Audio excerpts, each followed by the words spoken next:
Hi guys, this particular video is on PT 365 for prelims 2020 और इसमें मैं social issues को डिस्कस करूँगा। ये वीडियो रफली 1 घंटा से थोड़ी कम की होगी और अभी तक मैंने इन्वायरमेंट को डिस्कस कर चुका हूँ। वो 4 वीडियो में डिस्कस किया था, काफ़ी कंप्रिहेंसिवली डिस्कस कर लिया था। पॉलिटी को मैं एक वीडियो में डिस्कस किया हूँ क्योंकि उससे ज़्यादा वो इंपॉर्टेंट भी नहीं है। सोशल इशू को भी मैं एक वीडियो में डिस्कस करूंगा और आज ही मैं अगली वीडियो भी डालूंगा PT 365 की IR पे। वो भी मैं एक वीडियो में ही डिस्कस करूंगा क्योंकि सोशल इशूज IR और पॉलिटी उतने ज़्यादा इंपॉर्टेंट नहीं है। One video will be more than enough. तो मैं जितना कल बता रहा हूँ बस वो आप सुन लीजिएगा और साथ में उसके बाद उसको 1 या 2 घंटा और देखिए रिवाइज कर लीजिएगा सोशल इशूज़ के लिए और इवन IR के लिए। PT 365 will be more than enough for you. उससे ज़्यादा आपको टाइम बर्बाद करने की कोई ज़रूरत नहीं है। बेटर होगा आप स्टैटिक पार्ट को ज़्यादा रिवाइज करें। अब सोशल इशू थोड़ा इंपॉर्टेंट इसलिए हो जाता है क्योंकि काफ़ी रिपोर्ट्स होंगी, कुछ गवर्नमेंट स्कीम्स होंगी जो UPSC पूछता है। So coming to the first topic, पहला वुमेन एंड चिल्ड्रन देखेंगे, फिर उसके बाद other vulnerable sections, third education है, फोर्थ हेल्थ है, फिफ्थ न्यूट्रिशन एंड सैनिटेशन है, सिक्स्थ फिर सारे मिसलेनियस टॉपिक्स को एक बार देख लेंगे। So first is global gender gap report, जो आपको पता होना चाहिए फ्रॉम प्रीलिम्स पर्सपेक्टिव फर्स्ट कि ये वर्ल्ड इकोनॉमिक फोरम पब्लिश करता है। तो वर्ल्ड इकोनॉमिक फोरम लगभग 14 से 15 इंपॉर्टेंट रिपोर्ट्स पब्लिश करता है। तो वो सारे रिपोर्ट्स को एक बार आप ग्लांस कर लीजिएगा क्योंकि UPSC वर्ल्ड बैंक, IMF और वर्ल्ड इकोनॉमिक फोरम की रिपोर्ट्स पे ज़्यादा फोकस करता है। तो Global gender gap Report is published by World Economic Forum और World Economic Forum Geneva based एक NGO है। और उसके अलावा जो इंडिया का जो परफॉर्मेंस है वो स्लिप कर चुका है 4 प्लेसेस से और अभी इंडिया का रैंक 112 है। और इसमें कौन कौन इंडिकेटर्स होते हैं? 4 इंडिकेटर्स होते हैं: political empowerment, health and survival, educational attainment और इकोनॉमिक पार्टिसिपेशन एंड अपॉर्चुनिटी। तो ये 4 इंडिकेटर्स होते हैं, 4 सब इंडेक्स होते हैं। इंडिया की रैंक 3 में काफ़ी खराब है, केवल एक में काफ़ी अच्छी है, डेट इज़ पॉलिटिकल एम्पावरमेंट। बस आपको इतना ही पता होना चाहिए। उसके अलावा एक SDG जेंडर इंडेक्स। SDG क्या होता है आपको पता ही होगा। SDG जेंडर इंडेक्स हाल में ही पब्लिश किया गया है इक्वल मेजर्स 2030 के द्वारा। बस आपको इतना पता होना चाहिए। और इसमें इंडिया की रैंक 95 है आउट ऑफ 129 कंट्रीज, काफ़ी खराब है। बस आपको इतना पता होना चाहिए SDG gender index has been published by equal measures 2030, that's it. और उसके बाद SDGs के बारे में तो आपको पता ही होगा। Now coming to the third topic, that is national consultation on the review of Beijing plus 25। अब क्या है कि 1995 में एक इंटरनेशनल कन्वेंशन साइन हुआ था, that is called the Beijing convention. और दिस पर्टिकुलर जो कॉन्फ्रेंस था, बीजिंग कॉन्फ्रेंस, कॉन्फ्रेंस बोले या कन्वेंशन बोले, तो ये वुमेन एम्पावरमेंट से रिलेटेड था। तो उसी का अभी 25 साल पूरा हो गया 2020 में। तो 25 साल पूरा होने के बाद जब बीजिंग डिक्लेरेशन जो अडॉप्ट हुआ तो किस तरह से इम्प्लीमेंट हुआ है, तो उसी से रिलेटेड हाल में क्या हुआ है कि women and child development ministry और नेशनल कमीशन फॉर वुमेन और UN वुमेन एक ऑर्गेनाइज किए consultation in order to review Beijing plus 25 की बीजिंग डिक्लेरेशन कैसे इम्प्लीमेंट हुआ है पर्टिकुलरली इंडिया में। तो आपको ये पता होना चाहिए Beijing declaration is related to women empowerment. 1995 में साइन हुआ था और अभी 2020 में 25 साल पूरे हो गए हैं। Now laws related to protection of women, तो सबसे ज़्यादा जो न्यूज़ में आया था that was Muslim women protection of rights on marriage act 2019। अब आपको क्या क्या पता होना चाहिए इसमें कि एक तो ट्रिपल तलाक को अनकॉन्स्टिट्यूशनल ठहरा दिया गया था सुप्रीम कोर्ट के जजमेंट के द्वारा।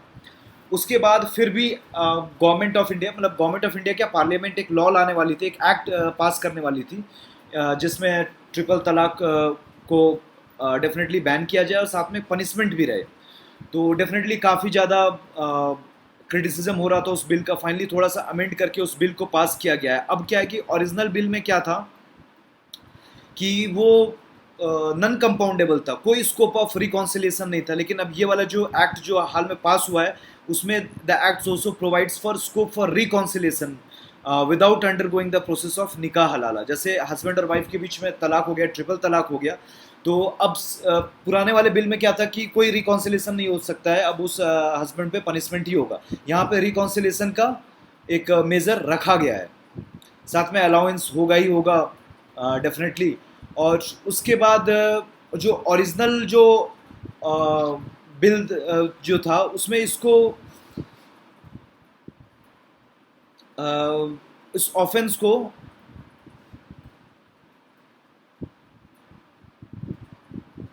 इस पर्टिकुलर ऑफेंस को जैसे कॉग्नाइजेबल ऑफेंस उस ऑफेंस को कहते हैं जिसमें पुलिस आपको अरेस्ट कर सकती है विदाउट एनी वारंट। तो इनिशियली बिल में जो इनिशियल बिल था उसमें उसको कॉग्नाइजेबल ऑफेंस बनाया गया था, लेकिन इसमें क्या किया गया है इस पर्टिकुलर एक्ट में कि कुछ इंस्टेंस में उसको कॉग्नाइजेबल रखा गया है, कुछ इंस्टेंस में उसको नॉन कॉग्नाइजेबल रखा गया है। स्पेशली अगर लेट से जो कंप्लेन उस वो औरत करती है जिसके अगेंस्ट ट्रिपल तलाक हुआ है तो उस केस में वो कॉग्नाइजेबल होगा और अदर केस में वो कॉग्नाइजेबल नहीं होगा। अब उतना डिटेल में देखने की जरूरत नहीं है, बस आपको ये पता होना चाहिए कुछ केसेस में कॉग्नाइजेबल है, कुछ केसेस में कॉग्नाइजेबल नहीं है। अलायंस का एक स्कोप है और रिकॉन्सिलेशन भी पॉसिबल है इस पर्टिकुलर एक्ट के मुताबिक। इससे ज़्यादा पता होने की आपको जरूरत नहीं है फ्रॉम प्रीलिम्स पर्सपेक्टिव। अब डोमेस्टिक वायलेंस हाल में न्यूज़ में आया था, अब सुप्रीम कोर्ट का ये जजमेंट हुआ आया था कि even a brother in law has the liability to pay maintenance to a victim under the Domestic Violence Act if they have lived together under the same roof in a shared household as a part of joint family at any point of the time। अगर late से brother in law भी अगर late से किसी भी अपने भाई के वाइफ के साथ सेम हाउस में जॉइंट फैमिली के फॉर्म में रहा है तो उस केस में भी इस पर्टिकुलर ब्रदर इन लॉ को मेंटेनेंस देना पड़ेगा। ये सुप्रीम कोर्ट का जजमेंट है। अब ये जो डोमेस्टिक वायलेंस एक्ट है ये एक्चुअली सिविल एक्ट है। तो अगर लेट से डोमेस्टिक वायलेंस होता है तो कोर्ट जो होता है वो एक ऑर्डर पास करता है कि जो हस्बैंड को मानना ही पड़ेगा, और इनकेस अगर वो ऑर्डर का ब्रीच होता है then this particular act becomes a criminal act. तो बस आपको ये पता होना चाहिए। और फिर sexual harassment of women at work place act भी है और उससे पहले विसाखा गाइडलाइंस थी सुप्रीम कोर्ट की। उसके अलावा जो न्यूज़ में है, अब ये वाला एक्ट देख लेते हैं sexual harassment of women at work place. इसमें कुछ कुछ जो इंपॉर्टेंट फीचर्स हैं।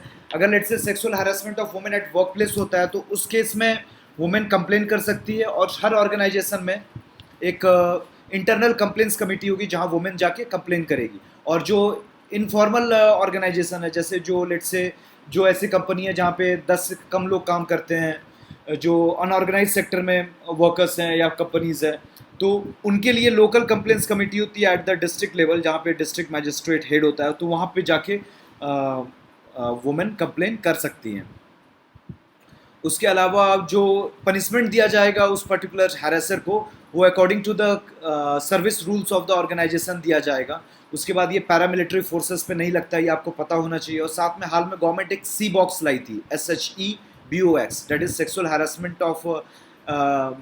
हैरेसमेंट एलिमिनेशन बॉक्स लेके कि अब उस बॉक्स में मतलब एक डिजिटल बॉक्स बनाया गया है जहाँ पे कंप्लेन किया जा सकता है। उसके अलावा ये देख लेते हैं bills related to the reproductive right of women. तो एक एक्ट था 1971 का, that was medical termination of pregnancy act, और उस एक्ट के तहत लेट से अबॉर्शन केवल 20 वीक तक ही हो सकता था, प्रेगनेंसी के 20 वीक तक ही हो सकता था। अब एक्ट में अमेंडमेंट किया गया है थ्रू अमेंडमेंट बिल 2020। अब इस बिल के मुताबिक अभी तक पास नहीं हुआ है लेकिन अभी भी बिल ही है। इस बिल के मुताबिक जो वो 20 वीक्स का जो कट ऑफ टाइम है उसको बढ़ा के 24 वीक्स किया जाएगा। अब लॉजिक ये दिया जा रहा है कि अब उतनी टेक्नोलॉजी डेवलप हो चुकी है कि 24 वीक्स तक भी एबॉर्शन किया जा सकता है। और साथ में कुछ ऐसे जो सिंड्रोम्स होते हैं, डाउन सिंड्रोम, अगर किसी बच्चे को डाउन सिंड्रोम है तो डेफिनेटली माँ बाप चाहेंगे कि बच्चे को एबॉर्ट करना। तो ये सब जो सिंड्रोम है ये later phase of the pregnancy में पता चलता है, तो डेफिनेटली 20 वीक्स तक पता ही नहीं चलेगा, 24 वीक्स तक पता चलेगा। तो डेफिनेटली जब टेक्नोलॉजी भी अलाउ करती है और ये सब syndrome later phase of pregnancy में पता चलते हैं तो एबॉर्शन अलाउ करना चाहिए इवन आफ्टर 20 वीक्स। और साथ में सुप्रीम कोर्ट भी बहुत बार ये पार्लियामेंट को कह चुका है कि जैसे अगर टेक्नोलॉजी एडवांस हुई है तो डेफिनेटली अलाउ किया जा सकता है। बहुत केस में सुप्रीम कोर्ट ने इवन अलाउ भी किया है रेप विक्टिम्स को अबॉर्शन आफ्टर 20 वीक्स, तो बार बार उनको कोर्ट जाना पड़ता था। तो अब इस केस में क्या होगा कि definitely without going to court अब वो अगर कोई रेप विक्टिम है तो वो उस बच्चे को अबॉर्ट कर सकती है। अब the next is the surrogacy regulation bill. अब ये जो पर्टिकुलर बिल है अभी भी बिल ही है। अब अभी तक क्या होता था इस अभी तक भी इनफैक्ट क्योंकि ये बिल है अभी एक्ट नहीं बना है, जो इंडिया में सरोगेसी होती है वो कॉमर्शलाइज्ड काफ़ी ज़्यादा है, काफ़ी ज़्यादा फॉरेन कपल्स यहाँ पे आते हैं just to get the surrogate mother. अब बहुत प्रॉब्लम होती है कि होता क्या है कि जो कॉन्ट्रैक्ट साइन होता है उसका ब्रीच होता है, वो लोग नहीं मानते हैं, मतलब यहाँ से बच्चा हो भी गया फिर भी उसको अडॉप्ट नहीं करेंगे। उसके अलावा काफ़ी सारी प्रॉब्लम्स होती है। तो अब गवर्नमेंट क्या चाह रही है कि कॉमर्शियल सरोगेसी को बैन करना और केवल एल्ट्रुइस्टिक सरोगेसी होगी। इन केस अगर कोई इनफर्टाइल कपल है वही उन्हीं के लिए केवल सरोगेसी अलाउड होगा। तो अब इस पे काफ़ी डिस्कशन चल रही है कि अब इस बिल का मॉडिफिकेशन होना चाहिए। तो बस आपको ये क्या एजेंडा है गवर्नमेंट का ये पता होना चाहिए। The next is PCPNDT act, that is a preconception prenatal diagnostic techniques act of 1994। इसके तहत सेक्स सेलेक्टिव एबॉर्शन अलाउड नहीं है और सेक्स सेलेक्टिव एबॉर्शन से रिलेटेड कोई एडवर्टीजमेंट भी कोई डॉक्टर नहीं कर सकता है। तो इस ये एक्ट में मेंशन्ड है। This act was mainly passed by the parliament to in order to increase the sex ratio. The next act is the POCSO act, that is prevention of protection of children from sexual offences act of 2013। अब इसमें क्या है कि सबसे पहले जो important provisions है इस एक्ट का वो देख लेते हैं। पहला, चिल्ड्रन को डिफाइन किया गया है, any person below the age of 18 is a child.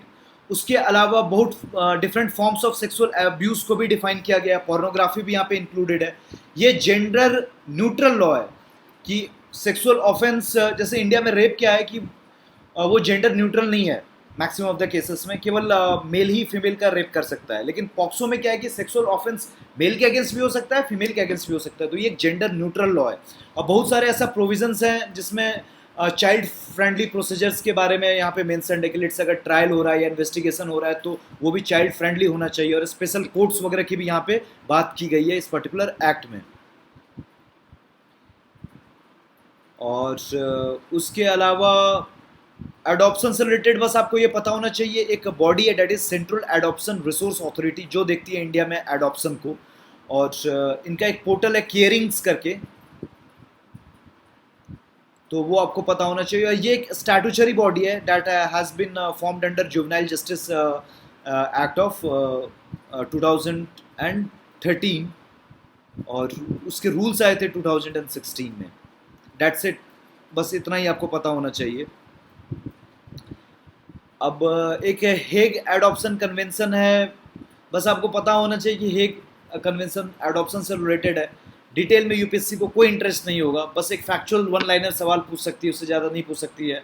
अब अगर आपको पढ़ना है तो आप पढ़ लीजिएगा, कुछ ऐसा अच्छा नहीं, बहुत ही फैक्चुअल है। और उसके अलावा चिल्ड्रन से रिलेटेड हो गया। अदर वल्नरेबल सेक्शन के बारे में देख लेते हैं। ट्रांसजेंडर पर्सन्स एक्ट ऑफ 2019, ये एक्ट बन चुका है। अब जो मेन सबसे पहले कहानी स्टार्ट होती है नालसा जजमेंट में। नालसा जजमेंट 2014 का सुप्रीम कोर्ट का एक जजमेंट है जिसमें सुप्रीम कोर्ट ने ये कहा था कि transgenders are the third gender. Male female के बाद ट्रांसजेंडर को सुप्रीम कोर्ट ने थर्ड जेंडर कैटेगराइज किया था। उसके बाद कोई पर्टिकुलर ऐसा कोई एक्ट या कोई स्कीम गवर्नमेंट की नहीं थी with respect to the welfare of transgender. हाल में ही ट्रांसजेंडर एक्ट पास किया गया है। अब इसमें ट्रांसजेंडर को डिफाइन भी किया गया है और डिफाइन कैसे किया गया है वो देख लेते हैं। The act defines the transgender person as one whose gender does not match the gender assigned at birth. आपको ये वाला डेफिनेशन रटा होना चाहिए, मेंस में भी हो सकता है कि ट्रांसजेंडर पर्सन्स एक्ट को एनालाइज करने से रिलेटेड सवाल आ जाए, क्योंकि वल्नरेबल सेक्शन आपके मेंस जीएस पेपर 2 का पार्ट है, तो ये डेफिनेशन आपको याद होना चाहिए। साथ में प्रोविजन अगेंस्ट डिस्क्रिमिनेशन के काफ़ी सारे क्लॉजेस हैं, अगर फॉलो नहीं होता है तो ऑफेंसेस एंड पेनल्टीज़ भी हैं। एक national council for a transgender person भी बनाया जाएगा। उसके अलावा गवर्नमेंट काफ़ी वेलफेयर मेजर्स वगैरह लेगी, हेल्थ केयर वगैरह से रिलेटेड भी है।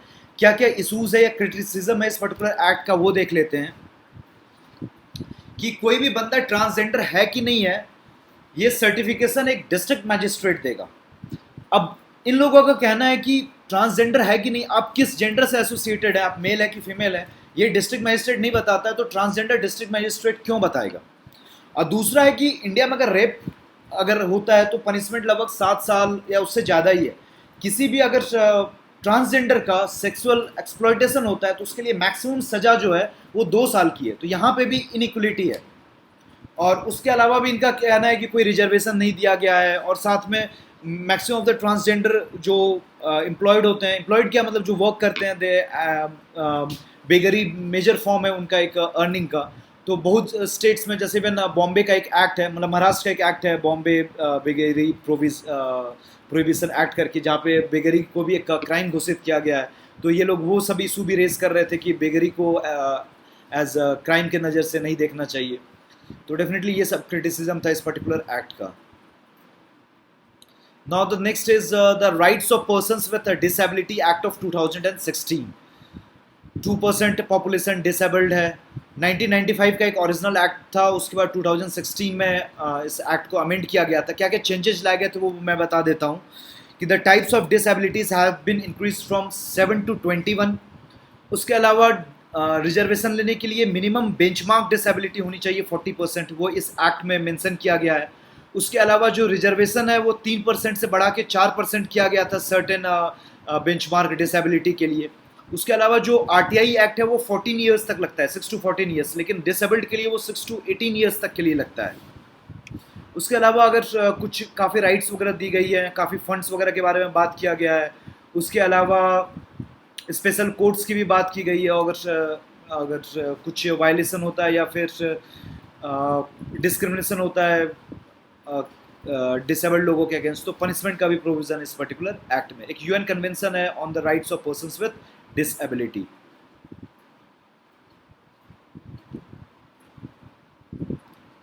अब ये एक्ट उतना इंपॉर्टेंट नहीं है।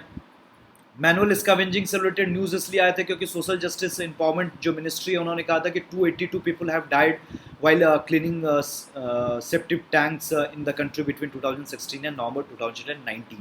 बस आपको ये पता होना चाहिए सैनिटेशन स्टेट सब्जेक्ट है। मैनुअल स्कैवेंजिंग प्रोहिबिशन से रिलेटेड एक एक्ट है 2013 का। और फिर नेशनल कमीशन फॉर सफाई कर्मचारी भी इस मैनुअल स्कैवेंजिंग के इशू को देखता है। ये एक स्टैट्यूटरी बॉडी है, लेकिन 2004 के बाद it is acting as non statutory body. ये फैक्ट आपको पता होना चाहिए। That's it. उसके बाद denotified nomadic and semi nomadic communities के बारे में देख लेते हैं। इसके बारे में थोड़ा सा आपको हिस्ट्री पता होनी चाहिए। ब्रिटिशर्स के टाइम में क्या होता था, कुछ ट्राइब्स को क्रिमिनल ट्राइब्स घोषित किया जाता था, वो लुटेरे भी होते थे। तो एक एक्ट है 1871 का, that is criminal tribes act 1871। तो काफ़ी ट्राइब्स क्रिमिनल ट्राइब्स की तरह इस पर्टिकुलर एक्ट के तहत घोषित हो गई। उसके बाद क्या हुआ कि इवन आज़ादी के बाद भी इस एक्ट को नलीफाई तो कर दिया गया, लेकिन एक नया एक्ट आ गया, हैबिचुअल ऑफेंडर्स एक्ट। उसका भी इंटेंशन रफली सेम ही था कि वो भी कुछ ट्राइब्स को हैबिचुअल ऑफेंडर्स कैटेगराइज करता है। बस कल नाम बदल दिया गया, लेकिन काम वही कर रहा था वो एक्ट भी। तो अभी भी ये सारे जो ट्राइब्स हैं, जो क्रिमिनल ट्राइब्स हैं, वो काफ़ी प्रॉब्लम फेस करते हैं, इकोनॉमिकली भी, पॉलिटिकली भी, और सोशली भी काफ़ी डिस्क्रिमिनेशन होता है। तो उसी पर्टिकुलर इशूज़ यहाँ से एसोसिएटेड है। अब कुछ स्टेट्स कुछ प्रोविज़न लिए हैं कि कुछ क्रिमिनल ट्राइब्स को ST का स्टेटस मिल गया है, कहीं रिजर्वेशन मिल गया है, और कहीं पे कुछ स्टेट्स स्कीम्स भी रन करते हैं। लेकिन नेशनल लेवल पे एज सच कोई गवर्नमेंट की कोई मेजर स्कीम या पॉलिसी नहीं है for these criminal tribes. Criminal tribes नहीं कह सकते हैं, मतलब जो टर्म यूज़ होता है that is D notified nomadic and semi nomadic tribes. उसके अलावा ये है वन धन विकास केंद्र। सबसे पहले ये छत्तीसगढ़ में बना था, मिनिस्ट्री ऑफ ट्राइबल अफेयर्स ने बनाया था। अब होता क्या है कि फॉरेस्ट से काफ़ी ज़्यादा नॉन टिम्बर फॉरेस्ट प्रोड्यूस निकलते हैं। अब उनको प्रोसेसिंग करके मार्केट में बेचा जा सकता है। फॉर एग्जांपल साल एक पेड़ है, सोरिया रोबस्टा, वो झारखंड छत्तीसगढ़ के एरिया में होता है। इंडिया का मोस्ट वाइड स्प्रेड वो पेड़ है, और उसके जो लीव्स हैं उससे खाने का पत्तल बनाया जाता है जिसपे लोग वह खा सकते हैं। तो लेट से पत्ते को आप फूड प्लेट्स में कन्वर्ट कर रहे हैं, तो दैट इज़ प्रोसेसिंग। तो ये जो केंद्र है, यहाँ पे क्या होता है कि माइनर फॉरेस्ट प्रोड्यूस की प्रोसेसिंग होती है कि सच डेट कि ट्राइबल्स वो ट्रेंड भी हो पाए उस स्किल्स में, साथ में ज़्यादा इनकम भी कमा पाएँ। तो यहाँ पे जो ट्राइफेड ऑर्गेनाइजेशन है गवर्नमेंट का, वो काफ़ी रोल प्ले करता है मार्केटिंग में, दैट इज ट्राइबल फेडरेशन। इसका मेन काम होता है कि जो भी NTFPs है, नॉन टिम्बर फॉरेस्ट प्रोड्यूस, उसका प्रोसेसिंग हो सके और उसका मार्केटिंग सही से हो पाए, ताकि ट्राइबल्स एक हैंडसम इनकम कमा सकें। उसके अलावा Eklavya model residential school. Clear यहाँ पे ये करना है कि अब UPSC क्या होता है कि ये सब ट्रैप काफ़ी खेलता है कि लेट से यूपीएससी को काफ़ी इंटरेस्ट होता है ये स्कीम या ये पॉलिसी किस मिनिस्ट्री की है। अब Eklavya model residential school UPSC दे देगा कि एचआरडी मिनिस्ट्री की है, नहीं है एचआरडी मिनिस्ट्री की, ये है मिनिस्ट्री ऑफ ट्राइबल अफेयर्स की, क्योंकि ये एसटी से रिलेटेड है। यहाँ पे फोकस होता है आफ्टर क्लास 5th, क्लास 6 से लेके क्लास 12 तक यहाँ पे एजुकेशन प्रोवाइड किया जाता है ट्राइबल्स को एकलव्य मॉडल रेसिडेंशियल स्कूल्स में। और प्रॉब्लम यहाँ मेजर ये है कि हिंदी मीडियम में होता है, मदर टंग में नहीं होता है। तो आपको बस ये पता होना चाहिए कि इस किस पे फोकस्ड है, एजुकेशन से related, secondary education of ST से रिलेटेड है ये स्कीम, और मिनिस्ट्री ऑफ ट्राइबल अफेयर्स की है। अब ये ड्राफ्ट नेशनल एजुकेशन पॉलिसी, अब ये ड्राफ्ट है तो ना मेंस में सवाल आएगा ना प्री में आएगा, क्योंकि फाइनल पॉलिसी जब तक आई नहीं है तो यूपीएससी पूछ नहीं सकता है। बस कमेटी का नाम आपको नाम पता होना चाहिए, के कस्तूरी रंगन कमेटी, दैट्स इट।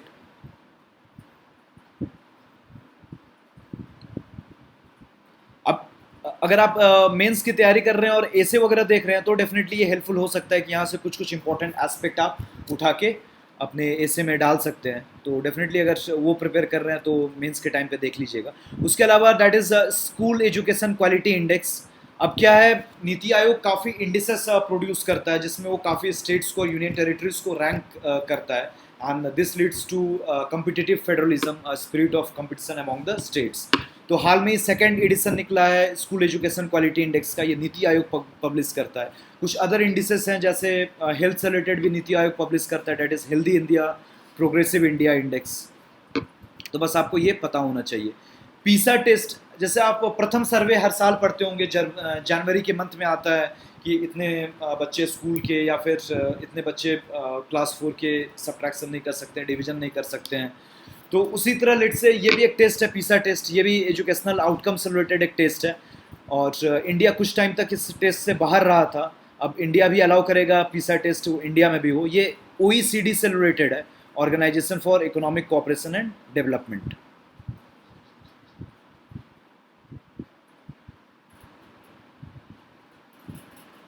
ये फैक्ट आपको पता होना चाहिए, India has participated in the PISA test only once before in 2009, जहाँ पे रैंक इंडिया का था 72 आउट ऑफ 73 कंट्रीज। काफ़ी पुराना हो गया ये टाइम, तो 2009 में हुआ था, 10 साल पहले, और काफ़ी ख़राब रैंक थी, इसलिए इंडिया बाहर आ गया था इस पीसा टेस्ट से। और फिर उसके बाद अब 10 साल के बाद अब इंडिया डिसाइड किया है कि नहीं, फिर से पीसा टेस्ट अलाउ किया जाएगा कि वो इंडिया में भी हो। ये OECD से रिलेटेड है।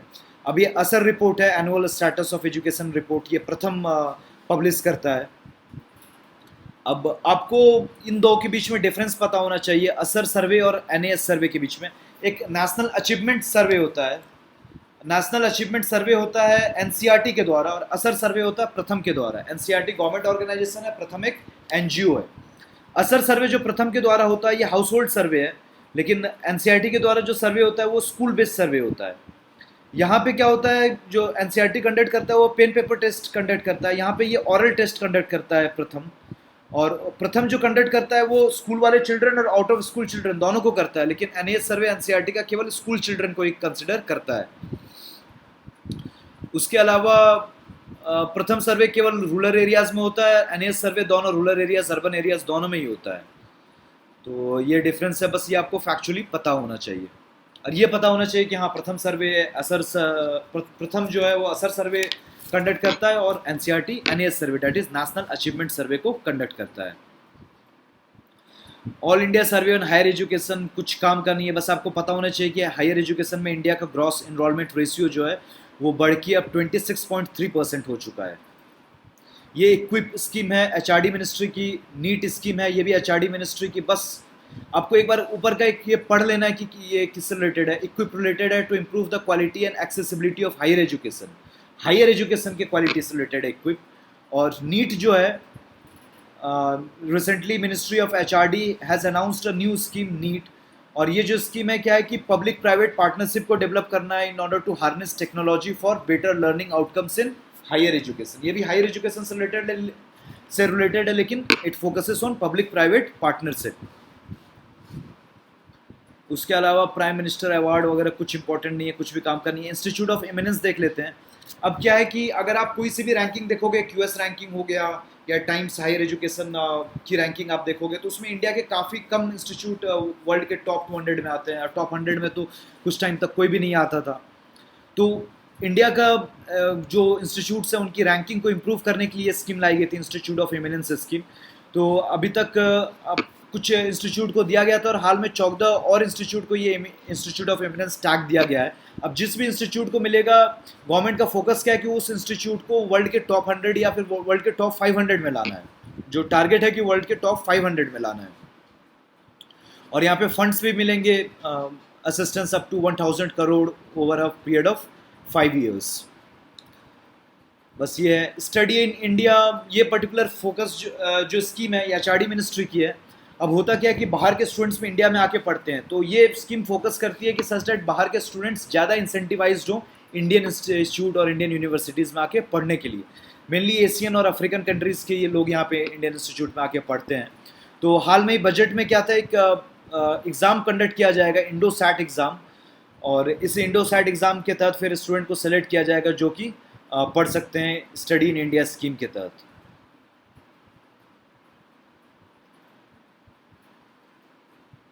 क्यूएस रैंकिंग्स है, second edition of QS India university rankings has been released. कुछ काम का नहीं है ज़्यादा। National medical commission act of 2019 mains के एंगल से भी काफ़ी इंपॉर्टेंट है। प्रीलिम्स के एंगल से जो बेसिक फीचर्स है वो आप देख लीजिए। ये रंजीत रॉय चौधरी कमेटी के बोलने पे के रिकमेंडेशन पे बनी थी। और फिर उसके अलावा यहाँ पे दो इंपॉर्टेंट बॉडीज़ है, नेशनल मेडिकल कमीशन और national advisory council. National advisory council में स्टेट्स के रिप्रेजेंटेटिव होंगे जो नेशनल मेडिकल कमीशन को रिकमेंड करेंगे काफ़ी सारी चीज़ें। और नेशनल मेडिकल कमीशन में कुछ डॉक्टर्स भी होंगे, कुछ नॉन डॉक्टर्स भी होंगे। इससे पहले एक इंस्टीट्यूशन हुआ करता था, medical council of India. Medical council of India में क्या था, काफ़ी सारे प्रॉब्लम्स थे, करप्शन था। प्रॉब्लम ये मेजरली होती थी कि केवल उसमें डॉक्टर्स ही होते थे। अब क्या है कि अब एक डॉक्टर, एक यूनियन ऑफ डॉक्टर्स को अच्छे से रेगुलेट नहीं कर सकता क्योंकि एक कन्फ्लिक्ट ऑफ इंटरेस्ट आ जाएगा। तो इस इंस्टीट्यूशन में कुछ डॉक्टर्स भी होने चाहिए, कुछ नॉन डॉक्टर्स भी होने चाहिए। डॉक्टर्स इसलिए कि एक्सपर्टीज हो, नॉन डॉक्टर्स इसलिए कि कन्फ्लिक्ट ऑफ इंटरेस्ट कम हो। तो नेशनल मेडिकल कमीशन में कुछ डॉक्टर्स भी होंगे और नॉन डॉक्टर्स भी होंगे, और ये सारे अपॉइंटेड होंगे by the government of India. और नेशनल जो एडवाइजरी काउंसिल होगा वो स्टेट्स के रिप्रेजेंटेटिव्स वहाँ पे होंगे इस नेशनल मेडिकल कमीशन को कुछ चीज़ें रिकमेंड करने के लिए। और टोटल 4 ऑटोनोमस बोर्ड बनाए जाएंगे, और वो 4 ये हैं: undergraduate medical board, postgraduate medical board, medical assessment and rating board और ethics and medical registration board. उसके अलावा प्राइवेट इंस्टीट्यूशंस में, प्राइवेट मेडिकल इंस्टीट्यूशंस में जो 50% ऑफ द सीट्स की फ़ी कैपिंग होगी। उसके अलावा एक नेशनल एग्जिट टेस्ट होगा जिसको नेक्स्ट कहेंगे।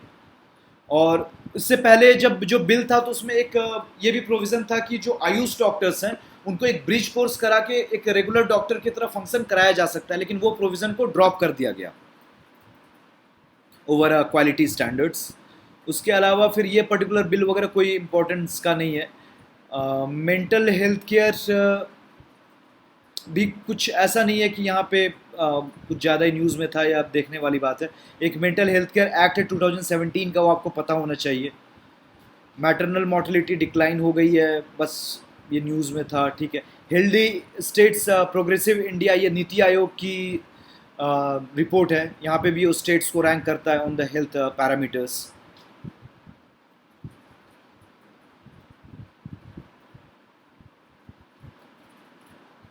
ये भी कुछ खास काम का नहीं है।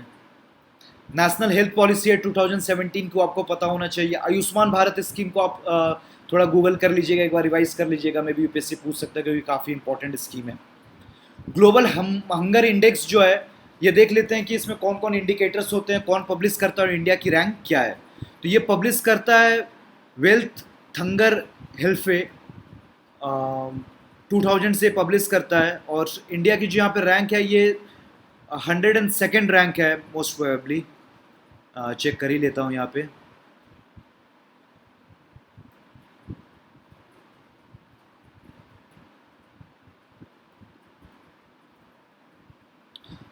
मिल तो नहीं रहा है, अब देख लीजिएगा कितनी रैंक है। जहाँ तक मेरे को याद आ रहा है 102nd थी इंडिया की।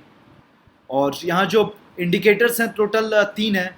एक है अंडर नॉरिशमेंट, एक है अंडर 5 मोर्टलिटी रेट, और एक है अंडर न्यूट्रिशन जिसमें वेस्टिंग और स्टंटिंग कवर होता है।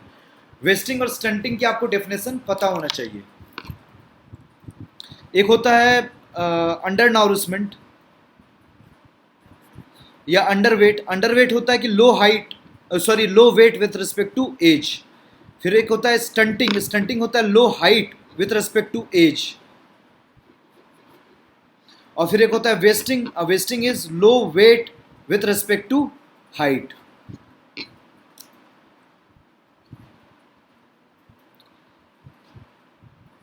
उसके अलावा United Nations release the state of the food security and nutrition in the world 2019। तो ये रिपोर्ट यूनाइटेड नेशन पब्लिश किया, बस आपको ये पता होना चाहिए।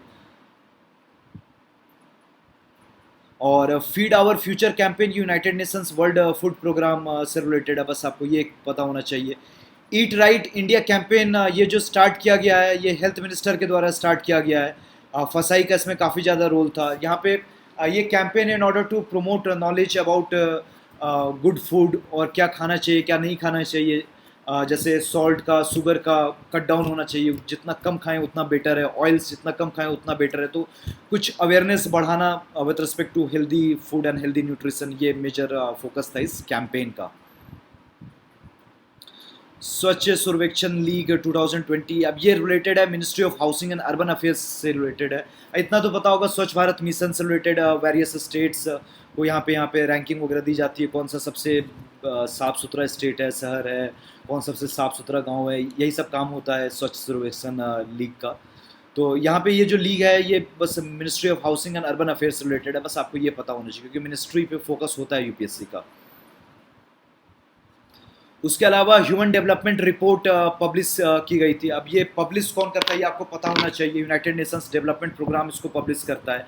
3 इंडिकेटर्स पे फोकस होता है, लाइफ एक्सपेक्टेंसी, एजुकेशन और पर कैपिटा इनकम। और तीनों का 1/3 यहाँ पे वेटेज होता है। और तीनों का जो स्कोर होता है उसका अर्थमेटिक मीन नहीं लेते हैं बल्कि ज्योमेट्रिक मीन लेते हैं। और इंडिया की रैंक थी 129, काफ़ी पुअर रैंक थी। उसके अलावा एसडीजी इंडिया इंडेक्स 2019 ये नीति आयोग पब्लिश करता है। अब इंडिया एसडीजीज के गोल्स के मुताबिक कैसा फेयर कर रहा है ये नीति आयोग बताता है और वेरियस स्टेट्स को रैंक करता है on the 17 goals and 169 targets. ये पॉपुलेशन रिसर्च सेंटर कुछ काम का नहीं है। New packaging, food packaging norms release किए गए। कौन रिलीज किया है? तो फसाई रिलीज किया है, food safety and standards authority of India. और फसाई से रिलेटेड आपको पता होना चाहिए कि स्टैट्यूटरी बॉडी है, 2006 के एक्ट के तहत बनाया गया था और ये मिनिस्ट्री ऑफ हेल्थ में आता है। So this is the end of the video.